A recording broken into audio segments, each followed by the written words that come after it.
everybody to the Back of the Bus podcast. I'm Hap. He's Black. As always, this is a podcast with two friends who met on the back of a yellow cheese school bus. Bus driver's name was Roy.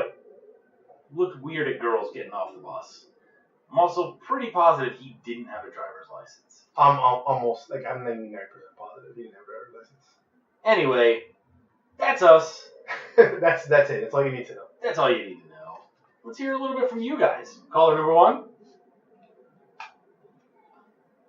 Okay. All right. Thanks for the contribution. Thanks. Caller number two. Yeah, it's our theme song right That is absolutely not there. going to be our theme. Joey, listen to me very carefully. You cannot let this be my theme song. Hold on. Give it a beat to drop. Oh, no. Look, it's the good Game of Thrones beat. Here we go. Dragons. Fire. Eunuchs. Incest. Yes! There we go! See? It's the perfect beat for the intro for the Game of Thrones season. Nailed it. Guys, let us know what you think about this for sure. I promise you this is staying on. Yeah, hell yeah. All right, guys. Well, welcome to the show. Remember, this is season.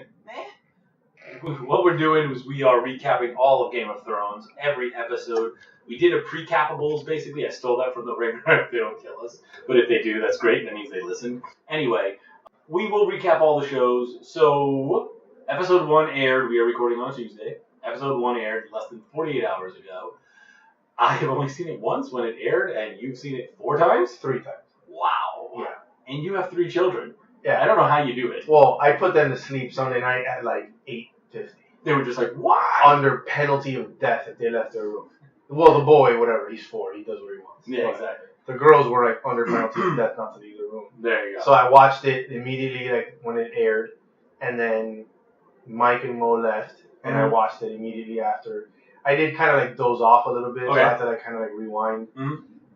And then the next day I had a planned day off of work. Ah, nice. So I watched it again and took notes. See, now that's good. I'm sorry about that. Here, note to self, don't eat a McFlurry before you come over. Yeah. Your voice is very phlegmy. I sound like Stu Gotts. So anyway, we're here. We're going to recap the show. We've got a little bit of a rundown. So what we're going to do first, what we're going to do is we're going to recap the whole episode. Now, we're going to do it just like they do in the intros, okay? What does that mean? Well, in the intro, they visit each land, right? So they kind of tell you where you're going to go. They kind of foretell where you're going. So we visited 3 places in the intro. We visited Winterfell and the Crypts. Everything in Winterfell is kind of under one roof. We visited King's Landing and no elephants. And then we unfortunately, I don't know why they wanted us to, but we visited Last Hearth. I wish I'd never gone. All right? So let's get started. What happened in Winterfell? Let's talk about the intro. I think a lot of this episode was really a lot about just callbacks to the first episode of the series. Sure. So before we let's talk a little bit about because there's been a lot of talk about the actual intro sequence. Yeah. With the changes that they made. Yeah. I love the perspective of going through the wall. Yeah, it's cool. And how they had the tiles on the floor. So how they had the tiles on the floor flipping to ice. Yeah. And kind of just the excessive detail they had going into buildings for the first time. That was new. And all the shit on the astrolabe. You catch that? Yeah. It was all. So it was the Red Wedding was on there. The Birth of the Dragons and the Night King tearing down the wall. I mean, I wonder why they decided to do it now. So there was an article on the Ringer about that where they interviewed the guys who worked the intro, and they said that they've been sitting on a new intro since season 1, but that the showrunners always wanted to kind of just use the same version and just change the locations, but that they've had all these ideas or whatever, and that when they did that on the Astrolabe this time, it was just kind of like an homage to the show. Whole episode. Yeah. I mean the whole series. Yeah. So I thought it was pretty cool. So we start in Winterfell, and the little kid's climbing just like Arya climbed. Yep. When she was wearing that stupid helmet. I really thought that it was a flashback. Yeah. Sometimes they'll start the season off with a flashback. Well, they did it once. With Cersei. That was the one time they did a flashback, which was the Cersei prophecy. Yeah. And then it was awesome that ultimately it was Arya who kind of moved out of the kid's way. Yeah, it was really cute. So that was cool. And that ride in, Tyrion cracking the balls jokes on Varys, and the Northerners really didn't like the black people. They gave. I don't know about not liking them. It was not like they threw like right. Yeah. They just gave them a weird look. I don't know how much it was that it was their color, or just that they almost looked like a invading force. Sure, I'm sure there was a little bit of all of that, but there's a reason why the showrunners focused on the two of them at that moment, and probably because they're gonna die. How they kind of looked at each other. Yeah, man, I hope Grey Worm doesn't die. I think you will. Anyway, keep moving. Let's go. Yeah, and then you get the first, Jon and Bran kind of link up, and Bran gives that first of his weird answers, which is all he does now. You're like a man, and I love it. I do love it. I love Bran being weird, Bran. You're like a man now. Yeah. Which, by the way, leads me to this weird theory, right? Okay. So Bran sees the future and the past, right? Mm-hmm. He says that he's almost a man. We all equate almost a man being having sex, right? Right. Yeah. Get this. Bran's gonna warg into Jaime, bang Cersei, and murder her.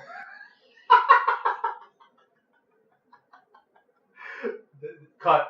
That's it. That's the show. That's the show. That's it. That's awesome. That is fantastic. He's gonna kill it. He's gonna warg Jaime to murder Cersei. Yes. Amazing. Because he knows it'll destroy Jaime. Oh man, just filling the Valancourt prophecy. True that. Then you get the first shade. Yeah. Thrown between Sansa and Dany. Yeah. So funny about that. I just today or yesterday, I kind of reconnected with a cousin of mine I haven't really seen since she was a kid, because I saw her post something that she watches the show. Okay. And she really enjoys the shade between Dany and Sansa, whereas I'm just oh my god, please don't do this. Yeah. But I don't know, maybe it's a female thing. We've got 5 episodes left. I don't need days of our lives. Yeah.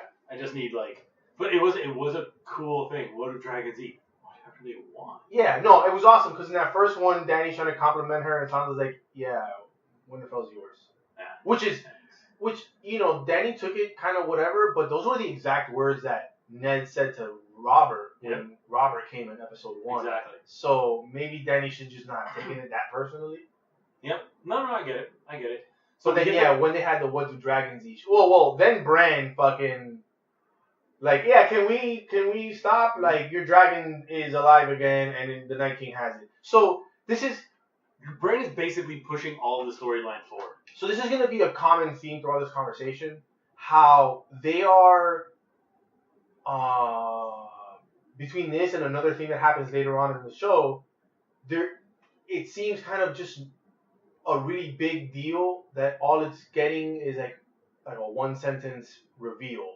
Mm-hmm. I would have thought that the reveal that her dragon was alive and working for the Night King would have come in a far different way as far as how she learned it than this kid she's never seen and has no reason to believe. Doesn't understand what his powers are, doesn't know anything about him. Just, your dragon's alive. I mean, ish. We're in a world of fantasy, so we might as well just let it go. Yeah, it seemed like that should have been a bigger deal. I've learned to not overthink things like that now. You know what helped me do that was Westworld.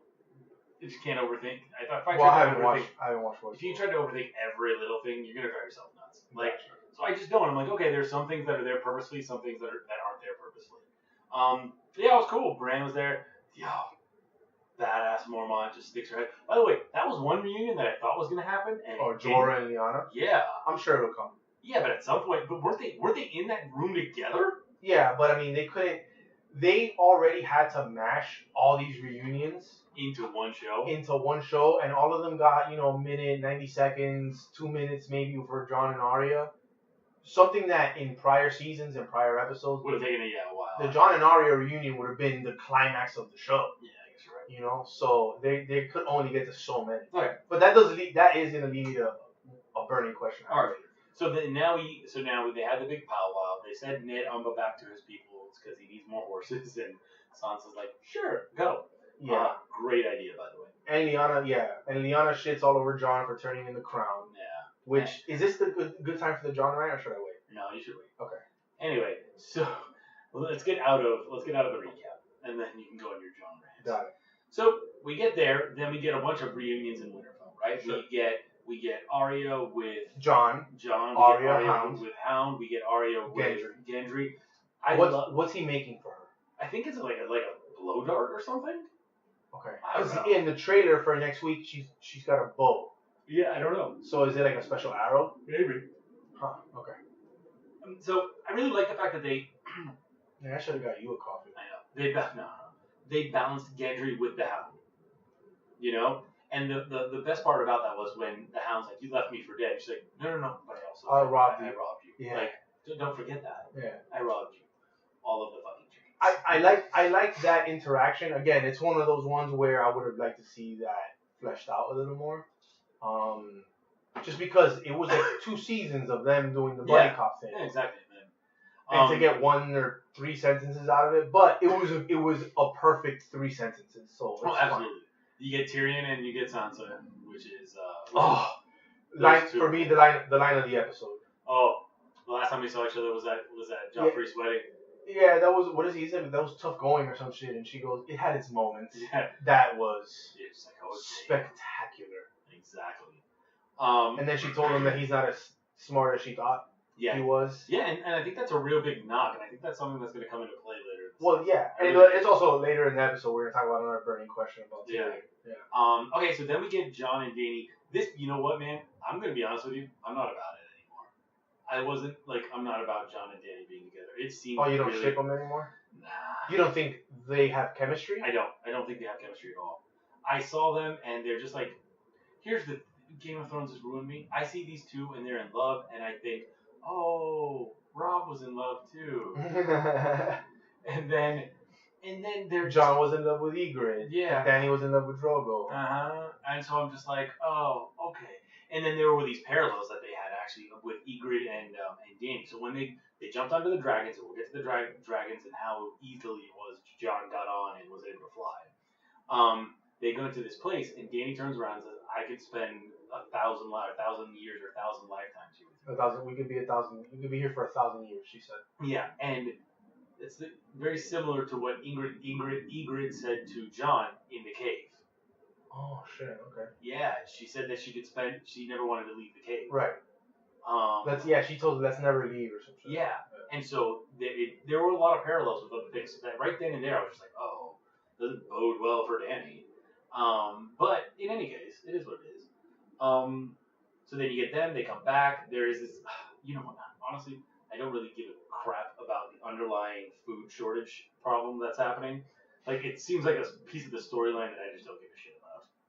Well, I think that was just a way of creating more tension between Sansa and Dany. But I don't think we're ever gonna get like we're not, a food inventory episode. The next 2 episodes are the War of Winterfell, the battle at Winterfell. Like, that's what you're getting. You think the battle starts next episode? Yes, I do. I absolutely. Because everybody just seems to think episode 3 is just the whole battle and that's the battle. No, I think the battle starts next episode and finishes at the end of episode 3. So you think it's gonna be an episode and a half battle? Yeah, holy crap! It's huge, dude. It's the longest battle scene they've shot ever. Anywhere, yes. Right? Yeah. Yes, it's a huge battle scene. Like, come on, man. So, but even if it was just the 1 episode, it'd be the longest battle scene ever. So, Winterfell is there. Sam, god damn, dude, I felt bad for that guy. So let's talk about that a little bit. So, how is it that none of the people, Varys, Master of Whisperers in King's Landing, Tyrion, Hand of the Queen, Davos, Hand of the King, none of these people knew, and Jorah, who's the one who got saved by the dude. Nobody was able to tell this chick, yo, by the way, those 2 dudes you roasted, it's this guy's dad and brother. How? Again, this is the same thing I have later for the burning question about the Starks, but it applies to anybody. How is it that all these characters spend so much time in each other's company and they don't talk about these things? They don't. What are the conversations that they're having? Probably, shit, it's cold. Why is it so cold? But my dude, you have one job. If you're an advisor to a queen, you literally have one job. And it's to make sure she knows these things. And, honestly, like, I put that on Tyrion. Who's to say that she didn't know that Samwell Tarly, that those were the Tarlys that she burned. Well, because her reaction when Sam says it, when she looks at Jorah like, oh shit, are you fucking with me? Nah. Because she asks, she goes, not Randall Tarly. So, either she's really pretending or she didn't know. Which means that all the people around failed to give her that information. You're right, I get it. And look, man, I don't think it's a big deal. I'm just like, all right, cool. Like, it sucks for her. And I think what it does is it's going to start to drive a wedge in between her and her advisors, right? From here, and I know that we're gonna talk about it later. From here, you can see her start to become more closer to Jon and isolated from everybody else. Okay, I mean, it's possible. Right? You want to pull that thread even more. Maybe Jon dies, she goes a little nutso, and guess what we have? The Mad Queen. Everybody's got this Mad Queen. I don't know, but maybe. Who knows? Who knows? I don't think the show set her up. Anyway, whatever. That's not. I mean, is it crazier than my Bran working into Jamie theory? But that's awesome. So, I thought it was cool when Davos, Tyrion, and Varys were talking about the two of them getting married. Was cool? That was so lame. It seems so old and just like, yeah, look at them. And then Varys is just like, nothing lasts forever. Well, I just mean the fact that the conversation's been broached, right? Because that's, ever since we saw Jon Stickett and Dany last year, we talked about that. Like, well, instead of they're worrying about tension about who Jon's parents are and is he the true king, is she the true queen, just get married and it doesn't matter. Yeah, no, it doesn't. You're king and queen. It doesn't. You just equal rulers instead of the king is the guy and the queen just whatever. Just you get married. It doesn't matter. I guess you're right. So, I appreciated the fact that they broached it. And then Jon does ride the dragon, and then the dragon conveniently turns so that they can see Jon riding the dragon. Which again, for anybody who's paid any attention, if only a Targaryen can ride a dragon. Shouldn't that have, especially to Varys? Again, Varys is the guy who's like, you're supposed to know everything. This is your job. Shouldn't you have been like, wait a minute? I guess we'll see next episode. Yeah. But whatever. What else happens in Winterfell? And in the end, that's it. Just Bran's there. I'm waiting for an old friend. Somebody leaves him out overnight. Oh no, Sam tells Jon. Oh, Sam tells Jon. Yeah, Sam tells Jon about his parentage, which again I thought was poorly done. That was good for me. I thought it was great. Major things happened in the crypts, and that was a major thing. Yeah, but it's like I don't know. After 8 years of waiting for this reveal, you would have expected it to be more. Here's the thing, man. Like, Jon is the reluctant leader. He never wanted to be any leader. He doesn't want to be the king. He doesn't want to be. He didn't want anything. And so now he just wants to save everybody from the White Walkers. Mm-hmm. He is kind of, I guess, coming to the fact that he might be the king when all of this is over because he'll marry Dany. But now Sam's telling him, oh, by the way, you are legit the king. Right, but that's what this is the and biggest. He's like, bro. This is the central mystery at the core of the story. Okay. And the person who most needed to have that information just received it on like a drunk text. I thought it was well done. I liked it. It was well acted. They both it was well done. Performed it well, but I thought that reveal was gonna come more majestically, like what, on the back of a fucking dragon? He was gonna burn it into the sky? No, dude, Jon. But like some kind of a fucking like sucking Jon into the flashback so he can see it, right? Like Bran sharing the vision with Jon. Here's why I won't get so upset. I don't get so upset because we're only one episode in. Like, all of this stuff could be figured out towards the end. Like, you just said that there's a battle and there's an episode and a half potentially of a battle scene. Okay, and so that leaves 3 episodes. Yeah. So it takes like 5 minutes to go to that in the weird wood. Okay. And just like so I guess we'll disagree on this one too. The dragon thing, just to put a bow on Winterfell. Him initially getting on the dragon just because they wanted to go on a joyride. While it was awesome, it was well shot and it was awesome. It was like I just thought it would have had more impact had that come in like a battle scene, right? Like they're desperate, they don't know what the fuck to do. Jon just decides to jump on the dragon and the dragon takes off with him. I thought that would have been more emotional, I guess. I know, but I think in this sense we're just fantasy booking. Like, yeah, of course. I mean, but we're wrestling fans. This is what we do. This is what we do. We fantasy book all day. Everything. Yep. And then how did you feel about the whole the dragons are watching us, whatever? I thought it was dumb. I thought that whole scene was dumb. Fairy actually thought it was cute. I thought it was so dumb. Yeah. I was like, I don't want this. It didn't bother. See, that didn't bother me. Yeah, no. Because I'm just kind of like. And then he looks over. I've been in that spot where my mom's dating a dude. Bruh. You're just like, dude, what are you doing? Yeah, get up off. Yeah. So whatever. Anyway, so that's Winterfell, and then the end shot, right? Yeah, that's great. Fucking that to me that saved the episode for me. Yeah. Because Jamie's face, it's already a meme. It's amazing. Oh, I know, dude. The internet is amazing. The internet is undefeated. Yeah. Reddit has gone nuts with it. Yeah, so when Jamie's face when he saw, and I just like where you were talking about earlier, the symmetry between the first episode ever and this one, you end with the same two people that you ended episode 1, season 1 with. Yeah. So, I mean, I guess that means that John's going to lose his head at some point this year? I mean, maybe. Yeah. Alright, man. So King's Landing, have at it. King's Landing. Because honestly, this is the part of the show I gave less of a fuck about. So, there were a couple questions that popped up in my mind. Why doesn't Cersei care that the White Walkers are coming now that she has it confirmed that the wall is down and they're actually coming? Because in her mind, whatever's left of the White Walkers when they come south, the Golden Company will be able to save her. Okay. And she's got Zombie Mountain, so she doesn't care. She thinks stupidly, arrogantly, as typical for Cersei, she thinks she's untouchable. Yeah. Okay. Jaime told her we can beat Daenerys and her dragons, and she still fucking doesn't care. Okay, so then you've got that, and then Euron comes with the Golden Company and his fleet, which is great. Euron comes in and he shoots his shot and he gets denied. Also, no elephants came with the Golden Company. Yeah. I wasn't very happy about that. No. The Golden Company's commander has the whitest name ever. Yeah, it's so funny how everybody's obsessed with his name. And in the isn't it in the books? Isn't his name Homeless Harry? Maybe. Yeah, I think it's Homeless Harry, which is amazing. So. Or Houseless Harry, maybe. So yeah, the Golden Company comes in. Euron sits there, shoots his shot again, and then Cersei turns around and gets his pee-pee wet. Gets to do the thing, so he does. And but another awesome line when he's like, "How do I measure up to your fat husband?" And then how about the Kingslayer? And her look on her face was fucking awesome. Yeah, and she respects him for that. Like she respects him for being so arrogant, so brazen, brazen. Yeah. Everybody's making a big deal about Cersei drinking while preggo. Yeah, well, I mean, you guys, who cares? Honestly,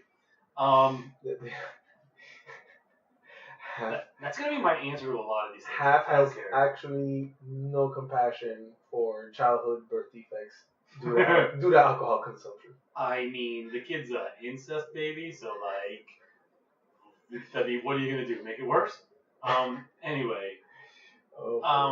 So that happened in King's Landing. Then, out of all the things, Euron, keep somebody to watch friggin'. Okay, I have a theory about that. Uh-huh. Here's why everybody who's complaining about this, I'm playing the half rule here. Okay.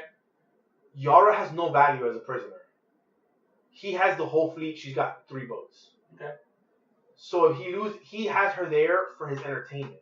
He doesn't have her there for ransom. Who's he gonna ransom her to? Nobody. Danny's not gonna pay shit, or John's not gonna pay shit for Yara Greyjoy, right? So she's there for keeping company for kicks. And so now that he's got Cersei, he doesn't really need it. So like why waste fucking guard? I mean, those people were on boats. I mean, if you know anything about, sailing and shit, they sailed. They were probably on fucking leave. They, he probably told them, go fuck, get drunk, go do whatever it is that you guys do when you make port. So he had a couple of dudes guarding her, and also it's not like he's worried that Theon's gonna come save her. Theon's been a bitch this entire series. And then guess what? He's a Navy SEAL. Yeah. So he's SEAL Team 6. That's it was an absurd plot device to begin with, and I don't blame Euron for not guarding Yara all that much. Speaking of getting your kicks, our boy Braun, dude, cannot catch a break. Okay, but although that line was almost the funniest line of the evening. As she walks past the maester, he goes, "Oh, she'll be dead of the pox within the year." He's like, "Wait, which one? Which one? Like the one that was on top of me?" Yo, but can you clarify for me? Because I don't understand. Everybody keeps talking about how Braun's been fucked over by Jaime and Tyrion. He hasn't. I don't understand where that's coming from. I don't know. And what I think is that Cersei is really relying on him to be a gold digger and really want just the money. I mean, Tyrion promised him a castle, but then Tyrion was arrested. Yeah. So it's not like Tyrion could deliver. So it's not exactly getting fucked over. Jaime promised him a castle and a wife, gave him a castle and a wife, and then came back and got him. And then came back and took him to go on the Dorne mission. That again is a great meme, by the way. Which one is that? You've never seen that meme? No. So they'll have a picture of somebody, and then it's Bronn and his wife from the castle, and it's like, who's that? And he's like, it's Jaime fucking Lannister. So that's not really like he fucked him over. I mean, he just needed him for something. Yeah. You're a sellsword. This is your job. This is how you make your living. Exactly. You know. So I really don't know where that narrative is coming from. Who cares? Like, well, because they're using it to fuel the fact that he might attempt to assassinate Jaime and Tyrion. I don't think we get there at all. I don't ever think we get there. Do you think? So you don't think he makes the attempt? No. You think he gets down there and like their bond overcomes Cersei's bullshit? Yeah. Huh. Okay. I think it does. I mean, I don't know why. I would have anticipated Jaime trying to take Bronn north with him to begin with. I'm surprised that didn't happen.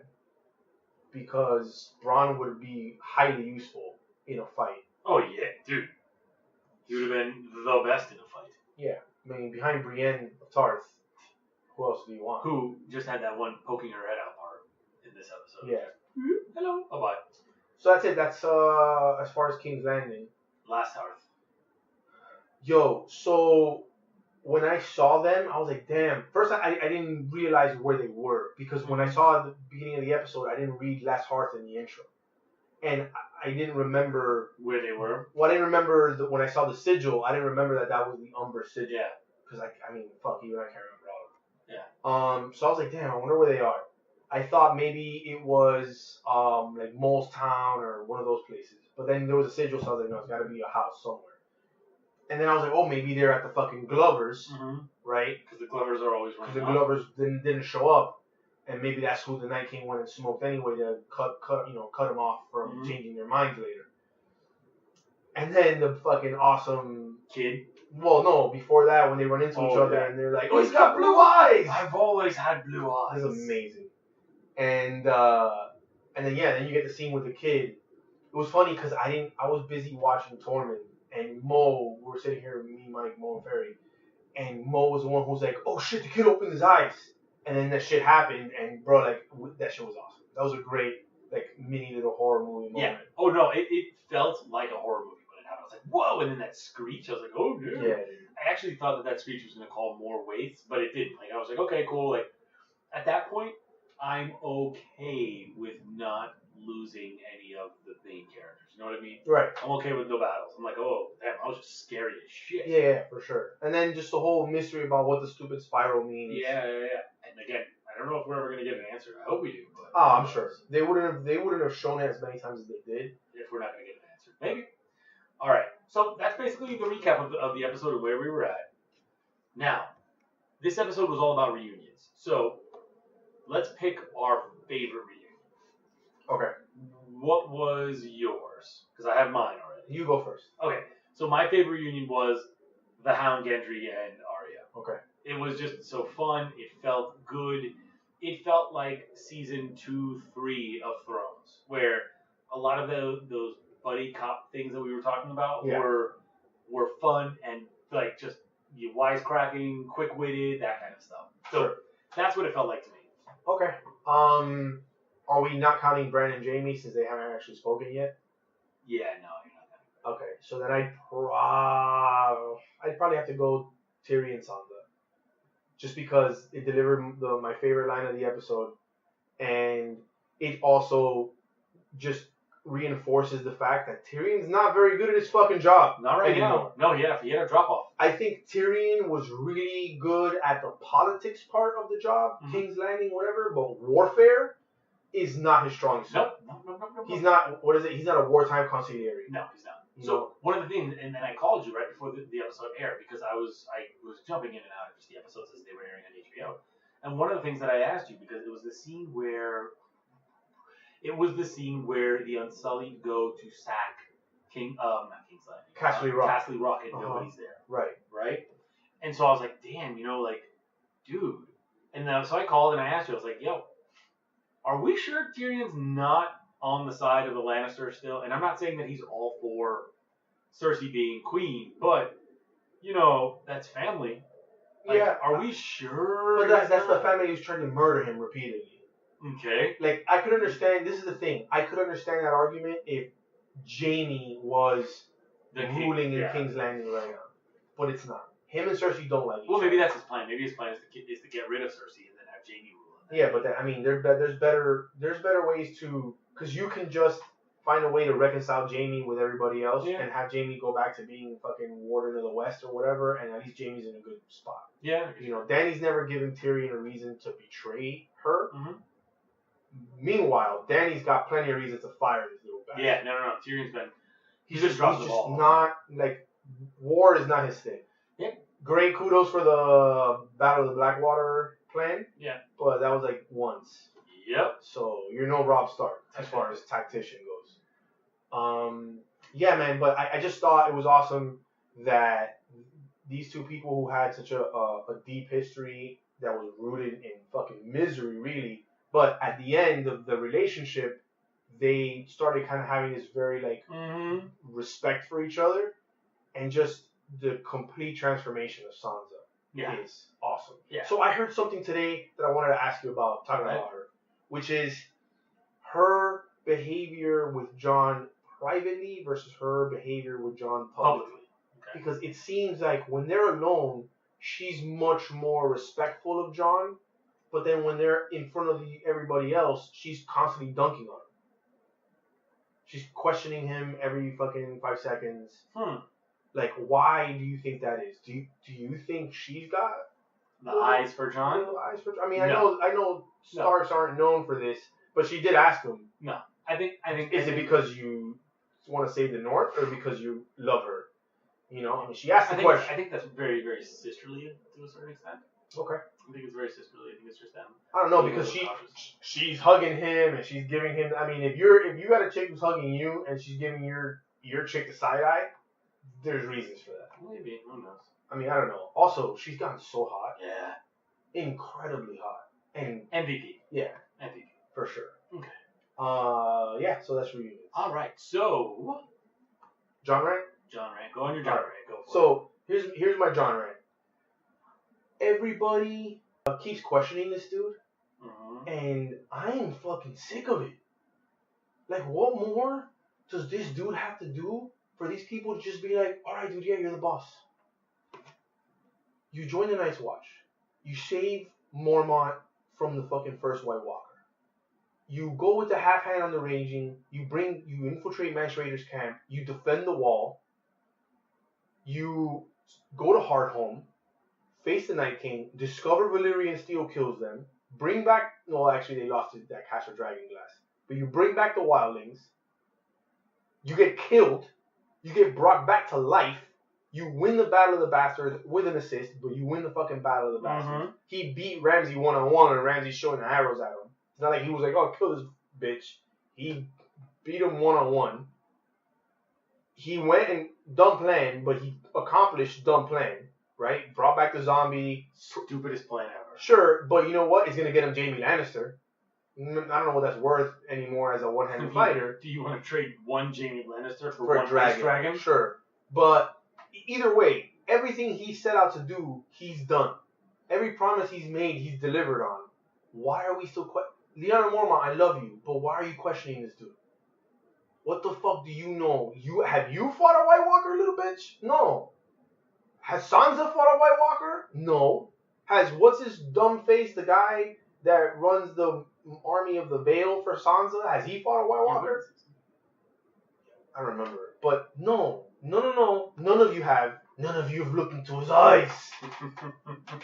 This dude has. And he just rode a fucking dragon. Why don't you all just fucking stop sweating my boy and lick his balls already? I mean, I think, here's the thing. I think a part of it comes from Jon. Because he's such a reluctant leader, and he's just like, whenever he gets the leadership opportunities, his view of it is just, I don't want to do this, but I will. All right, but that should be even more the reason, because he's not a power-hungry, arrogant schmuck. He's literally doing what he's doing to save lives. This has been his whole quest the whole time. I'm trying to protect the people I care about and the realm at large. And we're gonna just keep questioning this dude. Like I get you. At some point, if I'm him, I'd be like, yo, let me tell y'all something right now. I'm gonna have my wolf eat all of you. Yeah. And actually, I don't even need the wolf to do it no more. Cause now I have a fucking dragon. So and as you heard her say, dragons eat whatever they want. Eat a dick. That's my John rant. I'm sick of them questioning him, and I'm sick of him just not dunking on people the way he should be. Yeah, I think it comes down to him being humble, and that's just the way he is. That's the way he is as a leader. So what do you saw the preview for the next episode? Yeah. What do you think is going to happen? We've got the trial of Jaime Lannister apparently. Yeah, I think that's going to be the best 11 seconds. I don't know how long the trial's going to last, but at this rate, it might not be as long as I wanted to. But I think it's going to be probably some of the most compelling television we've had on the show. Okay. So think about all the people who are there that can be character witnesses for Jaime. Tyrion, Brienne, Bran, because Bran, everybody on binge mode, which is an inspiration for this show, so we quote him a lot. But anywhere I read, it's the same thing. Bran doesn't give a fuck that he got pushed out of the window, because in his mind this was his destiny. Yeah, he's the three-eyed raven. He knows what's gonna happen. Right. So, side note, if he knew what was gonna happen, why didn't he warn everybody about Ned Umber? Because it needs to happen. Hey, side note, if Doctor Strange saw all 4 billion ways that they were going to beat Thanos, why didn't he tell them how to beat him without having to dust everybody? Because maybe that's what needed to happen. And there you've answered your question. Okay. Alright. So, alright. Touché. So you have these people who can vouch for them. You have Bran who can testify to all the good deeds Jaime's done, since pushing him out the window. Yeah, he's like, hey guys, listen, he did push me out the window, but he saved Brienne from this. Da-da-da. He can confirm when Brienne tells them this is why he killed the Mad King. Bran could be like, oh yeah, no, for sure. Yeah. So I think that's gonna go better. I mean, and they also kind of gave that away because he's in the trailer at the battle. Yeah. For Winterfell. So I don't think that's gonna go as badly. I think she's gonna be really compelling. Or it does go badly. They sentence him to death, but the battle for Winterfell starts before, and they just let him out. Yeah, they let him out. They're like, yeah, bro, we need you. Let's go. That would suck. Earn your keep. It would suck. I think it would be more compelling to have his redemption arc completed by being validated by his former enemies. Yeah. Danny really in the trailer is the one kind of pushing, for him to die. Like, oh, I imagine what we would do to him when we got him, right? The person killed him. Yeah, but I think the trailer just left out the but. What if John fucking overrules her? Yes. Oof. And this causes or she puts Jaime to death even though everybody else doesn't want it to happen. They're like, no, we get it. And then John overrules her. Or the battle starts, and John doesn't have to overrule her. What happens is this starts planting the seed of, do we want to trust this person as our queen? Is she really going to break the wheel? That kind of stuff. Yeah, I mean, but at some point, and then you get the release because of the battle or whatever. Exactly. I mean, yeah, sure, maybe. The way she says that in the trailer and at the spot where they cut it off, it sounds to me like she's like, we've thought about what we're gonna do to you, but blah blah blah blah blah. So, but we're not gonna do it. Yeah, I just think that's. And here's the thing: will saving him piss off the North, or ingratiate her more to the North? Because remember, I think it's a lose-lose for her. Yeah, I think the North still kind of blames Jaime because he's a Lannister for the Red Wedding. Sure, and for everything, but so yeah, I think that's a lose-lose for her. Unless somebody else speaks up for him, unless Sansa or Arya or whatever, or Bran himself speaks up for him, I think that's the way she gets out of it. Is that if Bran kind of steps in or Jon steps in and says, nah, we need everybody we have, blah, blah, blah, blah. I think that might be that. What else am I looking forward to? Just what Jon's going to do with this information. Yeah. There wasn't a lot of alluding to that in the episode. What I do think was funny. Well, they do show a shot of him and her in the cribs. Yeah, so maybe he tells us that. But what I do think is funny is that you see Tormund. He's already back in Winterfell. Yeah, well, they talk about it in this episode. They're like, yeah, we doubled up on the horses. We can get there before the Night King does. Yeah. So, yeah, I think that'll probably happen towards the end of the episode. I think you'll have the Jaime trial. You'll have whatever nonsense is happening in King's Landing.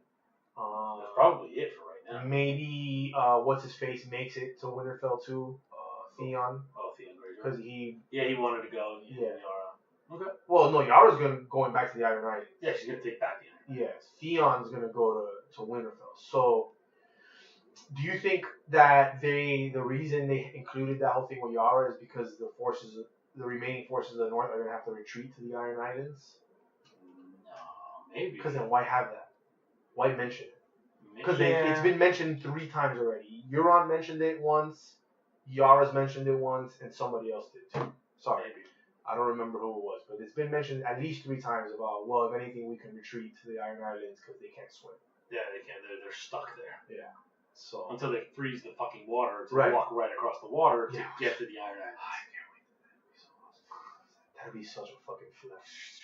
That'll be like a 31-point comeback by the Clippers against the Warriors. I didn't watch it.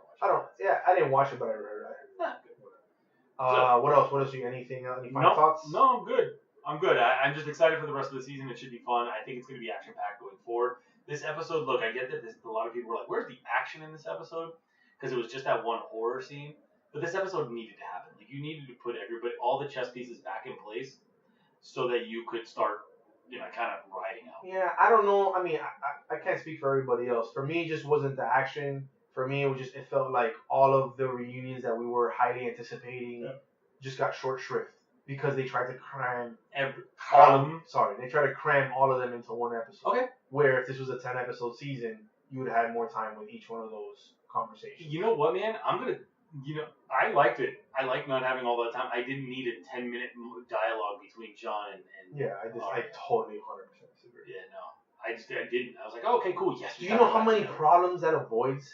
If they all just sat down and had a powwow, like, yo, so Arya, I haven't seen you in 7 years. I heard you can change your face. How's that work? Hey, Sansa, so. Well, maybe they have a powwow. It's just off screen. But no, because then when they need it, there's information that they should know. If they would have had these powwows, they don't know it. They don't have it. You're taking this stuff way too seriously. I do, but I go. Oh, have you not been paying attention? For the last 8 seasons? To the last 20 years? You're right. Come on, man. That's my job. Alright, so we didn't plug shit in the beginning, so do we do that now? Sure. Alright, so you can follow first of all, you can find the show. Yes. On Twitter. Instagram. Facebook. You don't have a Facebook. No, I don't. Okay. So Twitter and Instagram, Back of the Bus Podcast. Back of the Bus Podcast. Email us. Back of the Bus Miami @gmail.com. That's right. Nobody does. Except for the other day when I got a email from YouTube saying we couldn't use Rosa Parks as the intro music. So I don't know what I'm going to use for intro music. When you listen to this, I don't know what I would have used, but I'll use something. And not that shit that I played earlier. And you can listen to the show on Apple Podcasts. Hopefully on YouTube. Unix. Oh my god. Dragons watching. What you doing to the Dragon Queen? What you doing? Slang the thing, John. Oh yeah. Don't stab her with your pencil black. Please stop. Please stop. I'm better than these mumble rappers. Oh, of course you are. 100%. You're better than Drake already. So yeah, Apple Podcasts, Google Podcasts, Pocket Cast, Podbean. Not Spotify. No. And maybe Spotify. YouTube if we can figure out how to get a music that we can get to. That we won't get banned for using. Yeah. Exactly. Rate the show. Rate the show. 5 stars if you love us. 5 stars if you hate us. 5 stars if you don't give a fuck. 5 stars if you do give a flip. Subscribe. Tell your friends. Yeah. Daenerys Nation at Instagram. Oh yes, this is I have not asked you directly, but we want to get you on the show. We want to interview you for the show. Maybe for the finale. We're trying to figure out the technological aspects of how to make that happen. That's a great idea, man. So if you listen to this and you're down, hit me up on Instagram. Yeah, hit him up on Instagram, not me. And you're a buffoon. I'm the brand of our show. You are. All right, guys. Enjoy episode 2 next Sunday. We'll be back next week. It's coming at you like you're on after a long sea ride.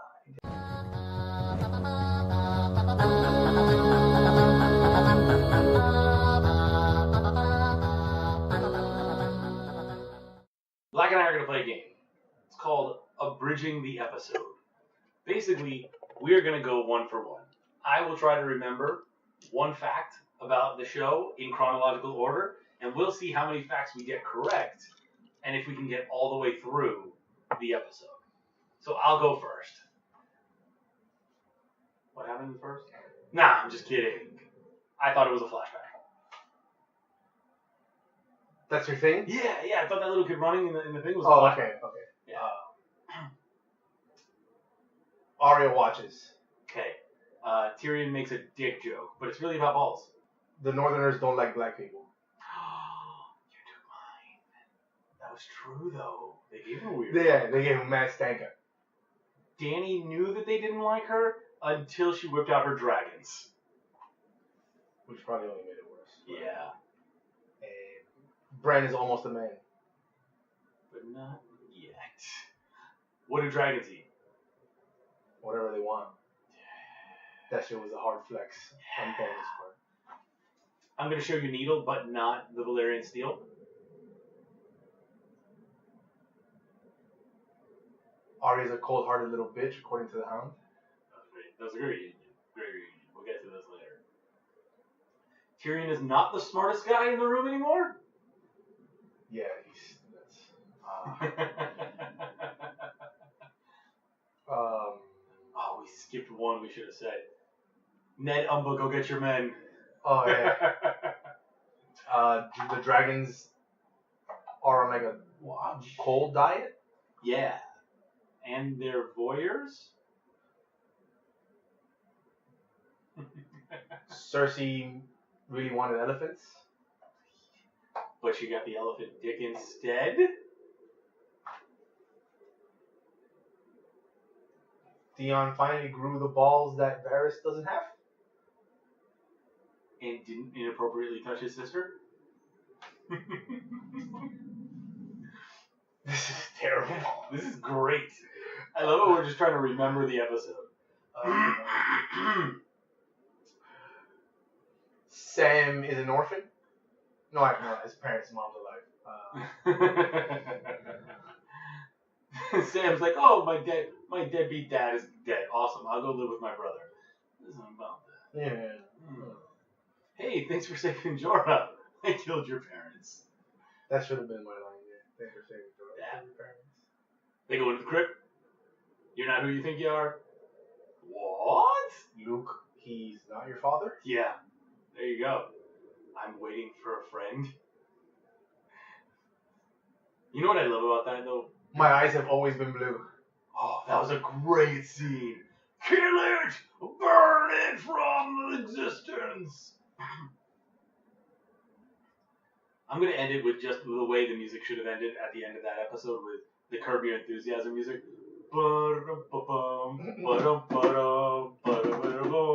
Okay, that was a really shitty thing. I'm sorry, guys. We might cut that out. You might never hear that. Yeah, Anyway. absolutely. All right.